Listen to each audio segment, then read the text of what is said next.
Witajcie! Dziś zabieramy Was w niezwykłą podróż do naszych południowych sąsiadów. Odwiedzimy położony niedaleko od granicy Polski zamek w Starej Lubowli. Opowieść, którą usłyszycie, przeniesie Was w sam środek wielkich wydarzeń i intryg dworskich. Potężne mury zamku w Starej Lubowli kryją w sobie opowieści zapierające dech w piersiach. To miejsce, gdzie przez wieki krzyżowały się losy królów, bohaterów i zdrajców. Usłyszycie o królewskich skarbach, zuchwałych ucieczkach i niespodziewanych zwrotach akcji.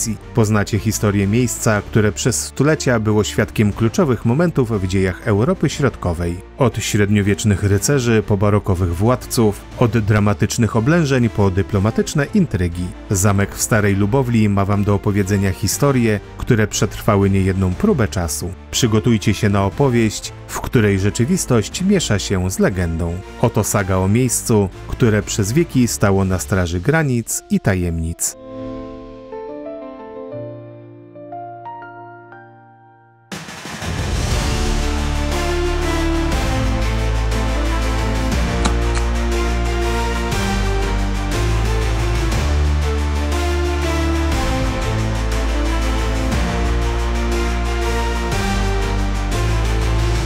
Dziękujemy, że odwiedzacie z nami zamek w Starej Lubowli. Zachęcamy do subskrypcji naszego kanału, bo co tydzień publikujemy na nim filmy pokazujące atrakcje, które warto zobaczyć. Będzie nam również bardzo miło, jeśli docenicie naszą pracę łapką w górę i komentarzem, dzięki czemu algorytmy YouTube'a pozwolą nam dotrzeć do nowych widzów.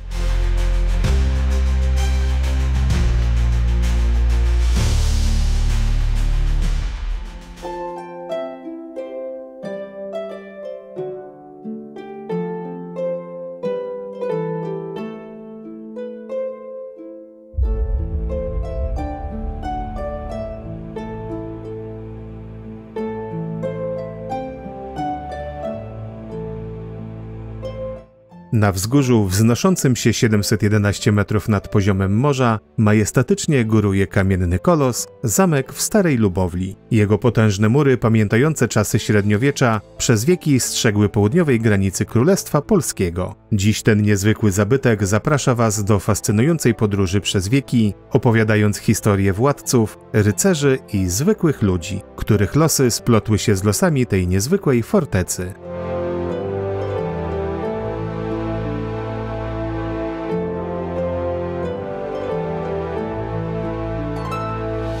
Przenieśmy się do schyłku XIII wieku. Europa jest mozaiką królestw i księstw, a granice zmieniają się jak w kalejdoskopie. W tym burzliwym świecie na polecenie węgierskiego króla Andrzeja III na wysokim wapiennym wzgórzu zaczyna powstawać warownia. Jej fundatorem, niekoniecznie z własnej woli, jest węgierski magnat Omdej Aba, sprawujący urząd żupana spiskiego. Wzgórze roi się od robotników, echo niesie odgłosy kucia kamienia i ciosania drewna. Powoli, dzień po dniu wznoszą mury, które przetrwają niejedną nawałnicę.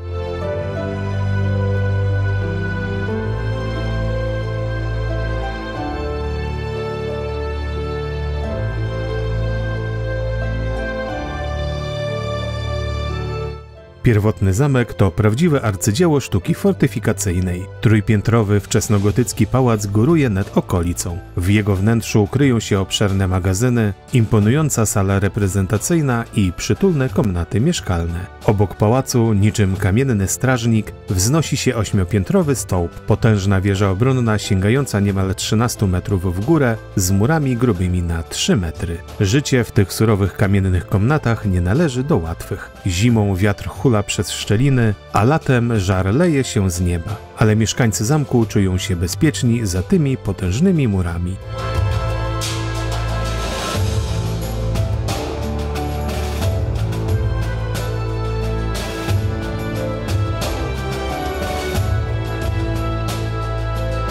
Historia lubi płatać figle, a losy zamku w Starej Lubowli są tego doskonałym przykładem. Rok 1311 przynosi niespodziewany zwrot akcji. Omdej Aba, potężny węgierski magnat i fundator zamku, schodzi z tego świata. Jego ambitna żona, zamiast zwrócić warownię królowi, rzuca wyzwanie monarsze. Napięcie wisi w powietrzu. Mieszkańcy zamku z niepokojem wypatrują królewskich chorągwi na horyzoncie. Wiosną 1312 roku ich obawy stają się rzeczywistością. publicznością. Armia króla Karola Roberta pojawia się pod murami, gotowa stłumić rebelię.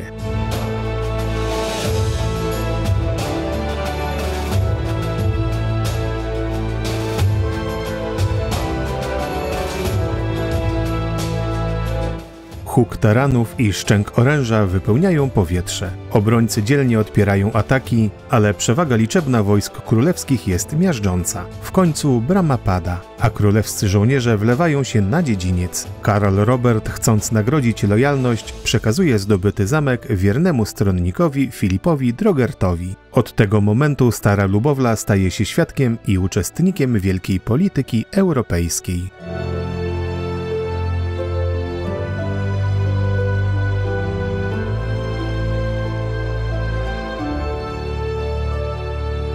Położenie zamku tuż przy granicy polsko-węgierskiej czyni go idealnym miejscem spotkań władców i dyplomatów. Dziedzińce i komnaty Starej Lubowli wielokrotnie wypełniają się gwarem królewskich orszaków. Oto przed bramę wjeżdża kawalkada Ludwika Węgierskiego, zmierzającego do Krakowa. Kopyta koni dudnią o bruk, powietrze wypełnia się zapachem kadzideł i egzotycznych przypraw. Służba krząta się, przygotowując ucztę godną króla.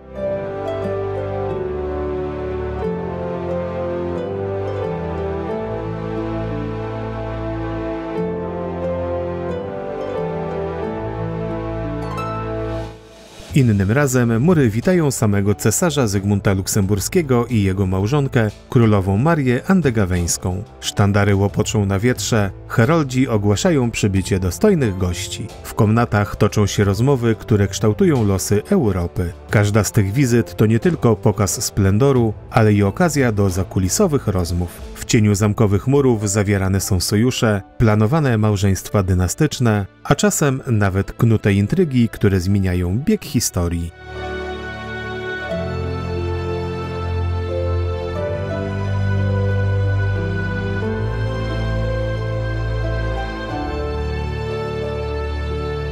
Rok 1412 przynosi wydarzenie, które na zawsze zmienia losy zamku. W komnatach Starej Lubowli dochodzi do spotkania, które przejdzie do historii. Król Węgier Zygmunt Luksemburski, pilnie potrzebujący funduszy, staje twarzą w twarz z polskim królem Władysławem Jagiełłą. Powietrze gęstnieje od napięcia, gdy dwaj monarchowie toczą negocjacje. W końcu pada propozycja. Za sumę 37 000 kop groszy praskich, prawdziwą fortunę na owe czasy, Zygmunt gotów jest zastawić nie tylko zamek w Lubowli, ale i 13 miast spiskich.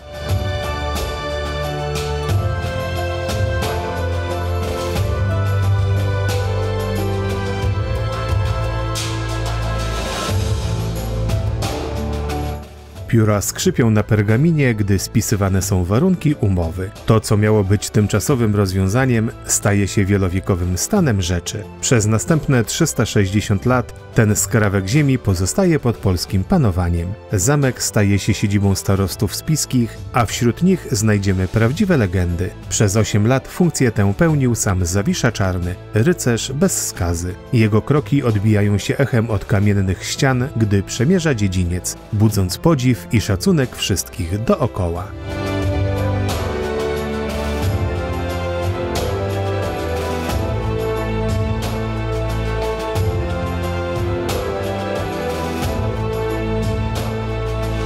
Wraz z upływem lat zamek rośnie i ewoluuje. XVI wiek przynosi dramatyczne wydarzenia. Za czasów starosty Jana Bonera potężny pożar trawi znaczną część zabudowań. Płomienie tańczą po murach, dym unosi się nad wzgórzem, a mieszkańcy z rozpaczą patrzą, jak ich domy zmieniają się w ruinę. Ale jak Feniks z popiołów Stara Lubowla odradza się jeszcze piękniejsza. Z inicjatywy Zygmunta Augusta rozpoczyna się renesansowa odbudowa. Dziedzińce wypełniają się rusztowaniami, powietrze drży od dźwięku młotów i pił, unosi się zapach świeżo ciosanego kamienia.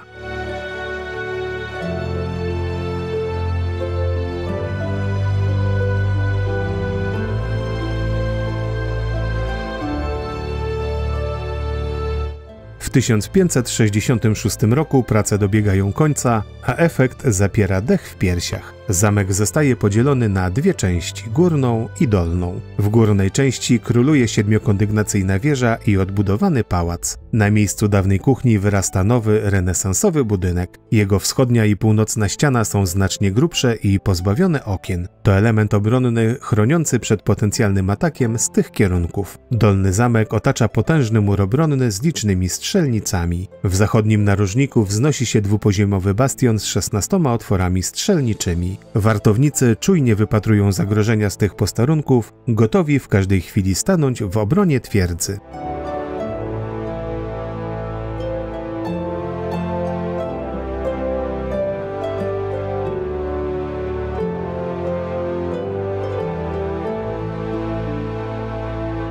Koniec XVI wieku przynosi kolejne wyzwania. Zamek na krótko zajmują wojska arcyksięcia Maksymiliana Habsburga, walczącego z Zygmuntem III Wazo o tron Polski. Korytarze i dziedzińce wypełniają się szczękiem oręża i obcą mową. Ale prawdziwy rozkwit nadchodzi wraz z rodem Lubomirskich. W 1591 roku Sebastian Lubomirski wykupuje zamek, a jego rodzina będzie władać nim przez kolejne 150 lat. To okres wielkiej przebudowy i splendoru.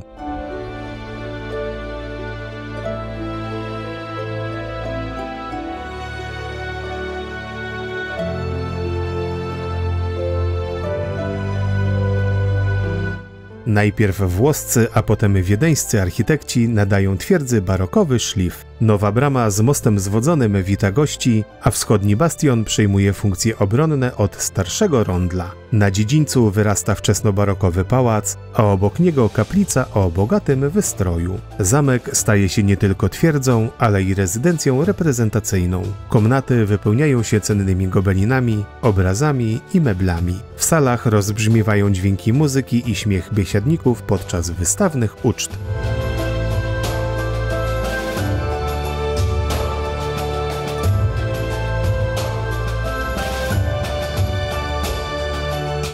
Nadchodzi potop szwedzki, a wraz z nim najbardziej dramatyczny moment w dziejach zamku. W 1655 roku, gdy większość kraju jest pod szwedzką okupacją, król Jan Kazimierz znajduje schronienie właśnie w Starej Lubowli. Mury zamku stają się ostatnim bastionem wolnej Rzeczpospolitej. W komnatach toczą się gorączkowe narady, planowane są działania mające na celu odbicie kraju z rąk najeźdźcy. Każdy dzień przynosi nowe wieści z pola walki, a los Polski wisi na włosku.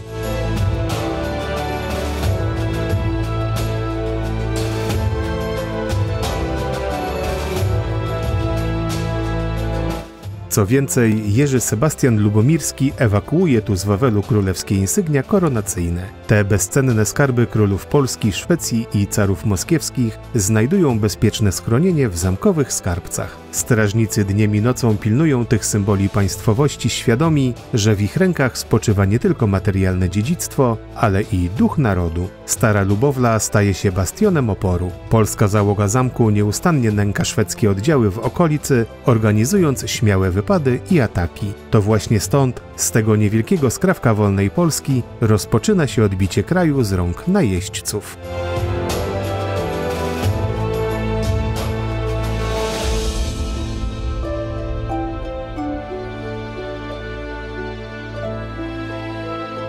Rok 1769 przynosi kolejny dramatyczny epizod w historii zamku. Pod murami Starej Lubowli stają oddziały konfederatów barskich walczących przeciw rosyjskim wpływom w Polsce. Huk dział i szczęk szabel wypełnia powietrze, gdy atakujący próbują zdobyć twierdzę. Choć zamek opiera się szturmowi, w jego wieży ląduje jeden z konfederatów, Maurycy Beniowski. Lecz pobyt w lochach Starej Lubowli to dopiero początek jego niezwykłej historii.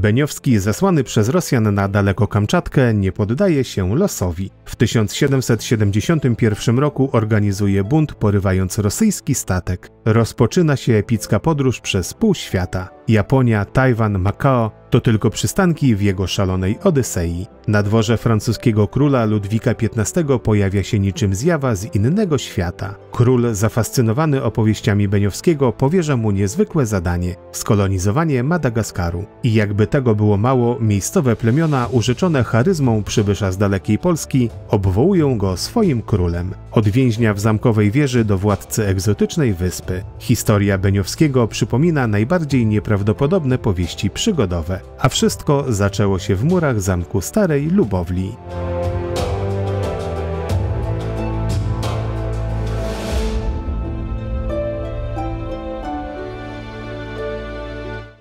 Nadchodzi rok 1772 i pierwszy rozbiór Polski. Dla Starej Lubowli oznacza to koniec epoki świetności. Zamek traci swoje znaczenie strategiczne, stając się centrum niewielkiego majątku ziemskiego. Przechodzi z rąk do rąk, od rodziny królewskiej przez ród Rajsz, aż do hrabiego Andrzeja Zamojskiego. Przez te lata zamek powoli pogrąża się w letargu. Mury, które przez wieki opierały się wrogom i czasowi, teraz toczą nierówną walkę z zaniedbaniem i zapomnieniem. Komnaty, które kiedyś rozbrzmiewały gwarem dworskiego życia, teraz stoją puste i ciche.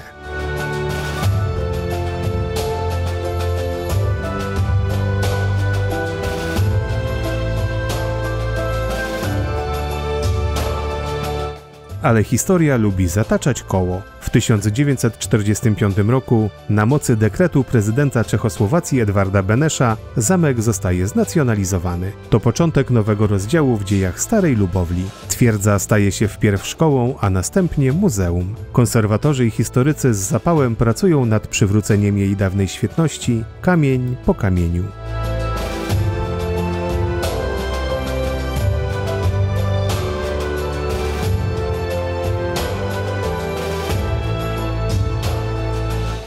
Dziś, stojąc na dziedzińcu zamku w Starej Lubowli, możecie dotknąć historii. Każdy kamień, każdy zaułek snuje tu swoją opowieść. W gotyckiej wieży Bergfried możecie wspiąć się po tych samych schodach, po których stąpali królowie i rycerze. W ruinach renesansowego pałacu zobaczycie wykuty w skale browar, świadectwo, że nawet w czasach wojen ludzie nie zapominali o przyjemnościach życia.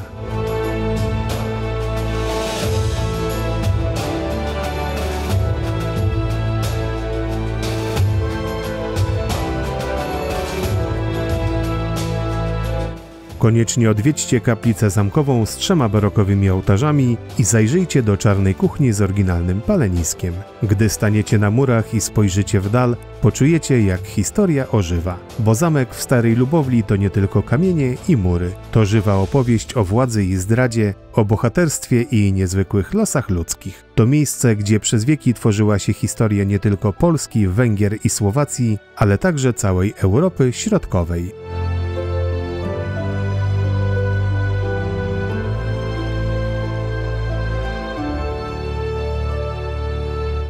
Każda wizyta w zamku w Starej Lubowli to podróż w czasie. To okazja, by na chwilę przenieść się do świata królów i rycerzy, dyplomatów i awanturników. Bo choć minęły wieki, duch tego miejsca pozostaje niezmienny. Wciąż pełen tajemnic, historii i fascynujących opowieści czekających na odkrycie.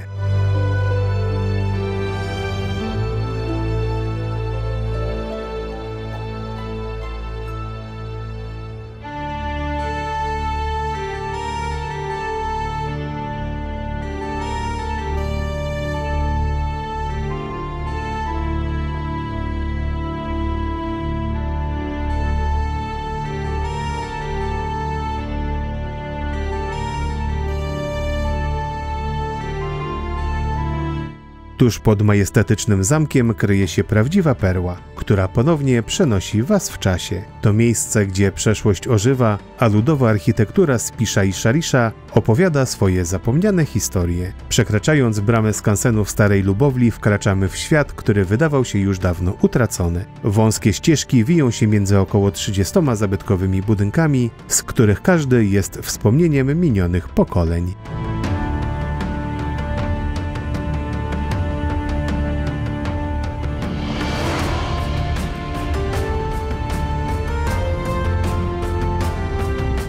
Już na początku uwagę przykuwa majestatyczna drewniana cerkiew grekokatolicka świętego Michała Archanioła. Ta perła sakralnej architektury datowana na 1833 rok góruje nad okolicą swoją smukłą wieżą. Jej wnętrze skrywa prawdziwy skarb, bogato ozdobiony ikonostas, który ukazuje świat bizantyjskiej duchowości. W powietrzu unosi się zapach kadzidła, a podczas ważnych świąt można usłyszeć tu liturgię w języku starosłowiańskim. Wędrując dalej napotykamy różnorodne chaty z początku XX wieku. Otwarte drzwi zapraszają do środka, gdzie czekają na Was starannie odtworzone wnętrza. Możemy niemal usłyszeć szepty dawnych mieszkańców, dotknąć wytartych od użytkowania mebli, poczuć zapach drewna i ziół suszących się pod sufitem.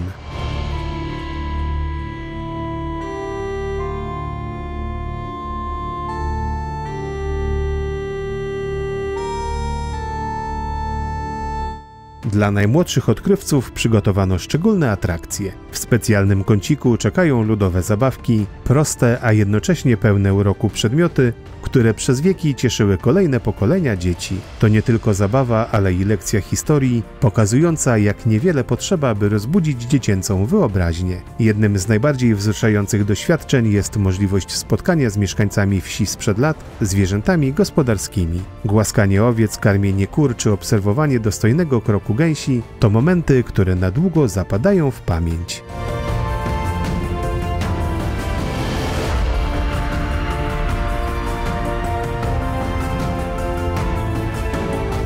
Spacerując po skansenie odkrywamy kolejne skarby. Spichlerz pełen dawnych narzędzi rolniczych, chatę tkacza z krosnem gotowym do pracy, czy dom zielarki z pękiem suszących się ziół. Choć teren skansenu nie jest rozległy, czas płynie tutaj inaczej. Godziny mijają niezauważalnie, gdy zanurzymy się w tej fascynującej podróży przez historię. To miejsce, które pozwala nam lepiej zrozumieć korzenie i docenić mądrość pokoleń, które nas poprzedzały.